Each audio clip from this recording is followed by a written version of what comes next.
খুবই বেসিক কিছু ইনফরমেশন যেগুলো আমরা আমাদের পাঠ্যপুস্তকের ইতিহাস বই থেকে পেয়েছি, সেগুলো থেকে মানে সেগুলোতে প্রায় একটা প্রশ্নহীন রাখারই চেষ্টা করা হয়েছে। তবুও সেগুলো পড়েও কিছু কিছু প্রশ্ন জাগতো।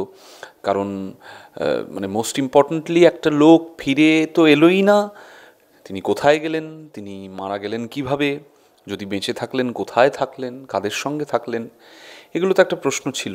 তো আমার মনে হয় যে প্রশ্ন জমতে জমতে জমতে জমতে জমতে জমতে একটা সময় আসে যখন সেই প্রশ্নটা বেরিয়ে আসতে চায়। এবং বিশেষ করে আমার মনে হয় যে এই সময়টা, এই মানে একবিংশ শতাব্দী অনেক দিন আগে শুরু হয়েছে, কিন্তু একবিংশ শতাব্দীর পার্টিকুলার এই সময়টা সারা পৃথিবী জুড়েই নানান প্রশ্ন উঠছে, অনেক কিছু নিয়েই প্রশ্ন উঠছে। তো আমার মনে হয় যে একদম এটাই পারফেক্ট টাইমিং ছিল টু অ্যাড্রেস দ্য নেশন, যে এইবার প্রশ্নগুলো তোলা হোক, এবং সেটা যদি একটা ছবির মাধ্যমে হয় তার থেকে ভালো। হ্যাঁ, অবশ্যই, একেবারেই তাই। সেই কারণেই এই চিত্রনাট্য, আমি গতকালই বলছিলাম যে এই চিত্রনাট্য আমার কাছে খুব ভালো একটা পাঠ্য, মানে বই হিসেবে যদি আমি ধরি, যে শুধুমাত্র একটা চিত্রনাট্য নয়, অভিনয় করতে হবে, এই লাইন্সগুলো বলতে হবে, এমন একটা চিত্রনাট্য নয় এটা।